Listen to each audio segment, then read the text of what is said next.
اہم اقتباس کی تشریح کی طرف آتے ہیں۔ ایک ایسے شخص کی حالت کو خیال کرو جس کی آمدنی اس کے اخراجات کو مناسب ہو اور اس کے حاصل کرنے میں اس کو چنداں محنت و مشقت کرنی نہ پڑے، جیسا کہ ہمارے ہندوستان میں ملکیوں اور لاکھ راج داروں کا حال تھا، اور وہ اپنے دلی قوا کو بھی بیکار ڈال دے تو اس کا یہ حال ہوگا۔ یہی وجہ ہے کہ اس کے عام شوق جو ہیں وہ وحشیانہ باتوں کی طرف مائل ہوتے جائیں گے۔ مزیدار کھانا اس کو پسند ہوگا، قمار بازی اور تماش بینی کا عادی ہوگا، اور یہی سب باتیں اس کے وحشی بھائیوں میں بھی ہوتی ہیں۔ البتہ اتنا فرق ہوتا ہے کہ وہ پھوڑ بد سلیقہ وحشی ہوتے ہیں اور یہ ایک وزادار وحشی ہوتا ہے۔ اس کے بعد جو ہے آپ نے سب سے پہلے کیا کرنا ہے، حوالہ متن لکھنا ہے جس میں سبق کا عنوان اور مصنف کا نام لکھنا ہے۔ اس کے بعد خط کشیدہ الفاظ کے معنی لکھنے ہیں۔ اس کے بعد آ جانا ہے سیاق و سباق کی طرف۔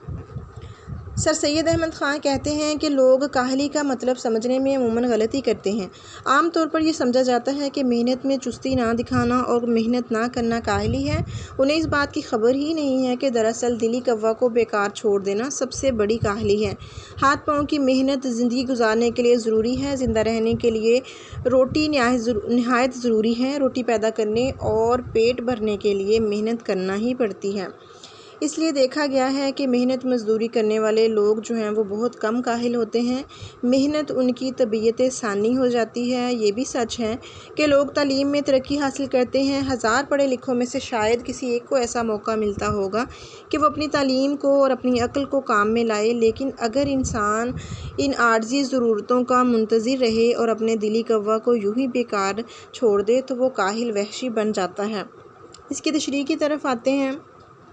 تشریح طلب عبارت جو ہے اسے مصنف کہتے ہیں کہ ایک ایسے انسان کی حالت کے بارے میں سوچیں کہ جس کی آمدنی اس کے اخراجات کے لیے کافی ہو، جبکہ اسے اپنے اخراجات کے لیے محنت مشقت بھی نہیں کرنی پڑتی ہو، تو ایسا شخص آہستہ آہستہ عیش و عشرت کی طرف مائل ہوتا چلا جاتا ہے۔ اور اس کے بعد سر سید نے ہندوستان کے امراء، جاگیرداروں اور ٹیکس نہ دینے والوں کی مثال دی ہے کہ جن کی آمدنی ان کے اخراجات سے زیادہ تھی، اس لیے انہوں نے کوئی محنت مشقت جو ہے وہ نہیں کی۔ عیش پرستی کا شکار ہو کر جو ہے وہ اپنی تمام دلی قوتوں کو انہوں نے بیکار چھوڑا، جس کی وجہ سے وہ جلد ہی زوال کا شکار ہو کر آزادی جیسی عظیم نعمت سے ہاتھ دھو بیٹھے۔ سر سید جو ہیں وہ مزید کہتے ہیں کہ وہ شخص بھی جو محنت مشقت کرنے کا عادی نہ ہو اور اپنی دلی قوتوں کو جو ہے وہ صلاحیتوں کو یا خوبیوں کو اس طرح سے ضائع کر دے گا تو ایسے شخص کا حال کیا ہوگا۔ ایسے شخص کے بارے میں وہ کہتے ہیں کہ یقیناً وہ وحشیانہ شوق میں مبتلا ہو جائے گا، کیونکہ جب انسان محنت و مشقت نہ کرے اور اس کے پاس دولت بھی زیادہ ہو تو ظاہر ہے کہ وہ عیش پرستی میں جو ہے وہ پڑ جائے گا۔ امام غزالی کا فرمان ہے کہ زیادہ خوشحالی اور زیادہ بدحالی دونوں انسان کو برائی کی طرف لے جاتی ہیں۔ ایسا شخص جو عیش و عشرت میں پڑھ کر مختلف برائیوں کا حصہ بنتا چلا جا رہا ہو، اپنی خواہشات کی تکمیل ہی اس کی زندگی کا مقصد بن چکا ہو، وہ لذیذ اور طرح طرح کے کھانے اس کو بے حد پسند ہوں گے، وہ جوئے اور کھیل تماشے جو ہیں وہ دیکھنے کی اس کو عادت پڑ جائے گی۔ یہی باتیں اس کے جنگلی اور وحشی بھائیوں میں بھی ہوتی ہیں، البتہ ان دونوں میں فرق یہ ہے کہ وہ بد سلیقہ غیر مہذب وحشی ہوتے ہیں، جبکہ یہ ایک رکھ رکھاؤ والا اور قدرے مہذب وحشی ہوتا ہے۔ اس کے بعد جو ہے ہم مشقی سوالات کے حل کی طرف آتے ہیں۔ پہلا سوال، دلی قوا کو بیکار چھوڑ دینے کا مطلب کیا ہے؟ دلی قوا کو بیکار چھوڑ دینے سے مراد یہ ہے کہ انسان اپنی ذہنی قوتوں سے کام نہ لے، عقل اور سمجھ جو ہے اس کو بھرپور طریقے پر استعمال نہ کرے تو اس کو جو ہے وہ کاہلی سمجھا جاتا ہے اور کہا بھی جاتا ہے۔ انسان کب سخت کاہل اور وحشی ہو جاتا ہے؟ جب انسان اپنے دلی قوا کو بیکار چھوڑ دے اور اپنی صلاحیتوں کو کام میں نہ لائے تو وہ حیوانی خصلت میں پڑ کر کاہل اور وحشی بن جاتا ہے۔